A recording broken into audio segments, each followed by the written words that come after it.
Oi, meu nome é Sofia Ramos, eu sou do 9º ano e hoje eu vou falar sobre a ditadura na Bolívia. Os governos militares da Bolívia, ao contrário de outros exemplos da América Latina do mesmo período, apresentam um perfil específico. Não se constituíram em uma única ditadura militar, com um único programa, contínuo e coeso. Tampouco no mesmo projeto político e econômico. Esses governos militares, com características e orientações políticas divergentes entre si, evidenciaram a falta de coesão do poder militar na Bolívia e em toda a América Latina. Contudo, a partir do golpe militar de 4 de novembro de 1964, destacaram-se ao todo 3 ditaduras dos moldes civis militares de caráter contra-revolucionário: as de generais René Barrientos, Hugo Banzer e a ditadura narco-militar do Luiz García Meza. Nesses governos, a tônica foi a repressão e desarticulação das organizações de trabalhadores. As medidas adotadas por tais ditadores militares ocasionaram retrocessos sociais evidentes ao longo do prazo, demonstrados pelos indicadores sociais alarmantes e pelo baixo nível de renda per capita. Com efeito, para entender os antecedentes a esses golpes militares, deve-se ter em mente que a história boliviana foi marcada pela intensa atuação imperialista expressa pelos interesses das grandes corporações mineradoras e petrolíferas. Da segunda metade do século XIX até metade da década de 1930, a Bolívia envolveu-se em conflitos territoriais com seus vizinhos latino-americanos, que custaram ao país perdas significativas do território, incluindo uma saída soberana para o mar. Além disso, ocasionou a perda de prestígio das forças militares, em razão dos fracassos dessas disputas. No último desses conflitos, a Guerra do Chaco, as potências imperialistas e os interesses das elites econômicas internas colocaram em rota de colisão as repúblicas da Bolívia e do Paraguai. A derrota humilhante no conflito acirrou as disputas políticas internas na Bolívia e levou à primeira tomada de poder direita pelos militares desde 1880, através do golpe de 1966, mas, igualmente, a conjuntura gerada abriu caminho também para a Revolução Nacional de 1952.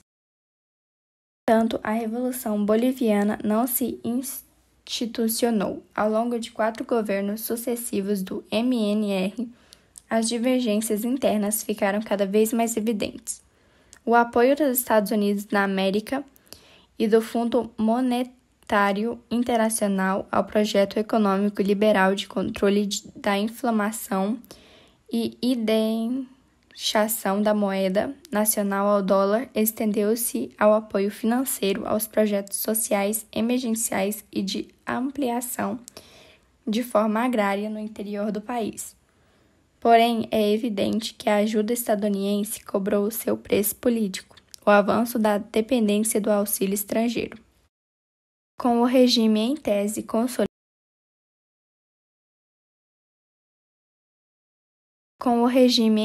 consolidário, os opositores completamente enfraquecidos e os trabalhadores nas minas reprimidos, o general Barrientos submeteu as urnas em 1966 para ratificar o seu poder.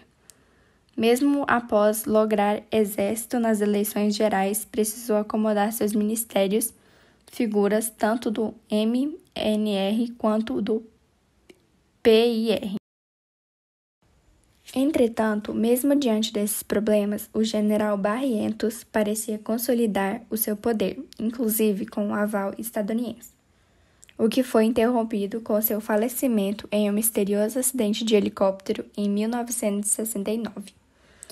Em seguida, o general João José Torres foi eleito em 1970, com um programa de caráter popular inspirado no golpe progressivo peruano de 1968.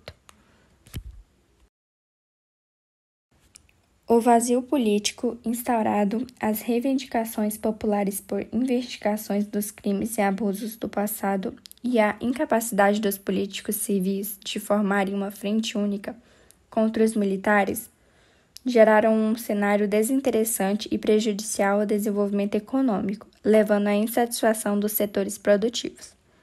O resultado foi um período de prolongada instabilidade e indefinição política, que culminou com o golpe militar de 1980, encabeçado pelo general Garcia Meza, diretamente ligado ao narcotráfico. Os 13 meses de narcoditadura de Garcia Meza foram mais prejudiciais para a economia e organização política do país do que qualquer outro período desde a Guerra do Chaco. Apesar de o general Garcia Meza ter sido julgado e condenado anteriormente, foi somente em 2017 que o presidente Evo Morales, no cargo desde 2006, decretou a criação da Comisión de la Verdad de la Bolívia, para investigar os crimes de lesa humanidade praticados pelos governantes e agentes do Estado entre 4 de novembro de 1964 e 10 de outubro de 1982, compreendendo o período das ditaduras de René Barrientos, Hugo Berza e Luiz Garcia Meza. A medida foi adotada devido às pressões populares e da Organização da Defesa dos Direitos Humanos por Verdade, Memória e Justiça, as quais se intensificaram a partir de 2015.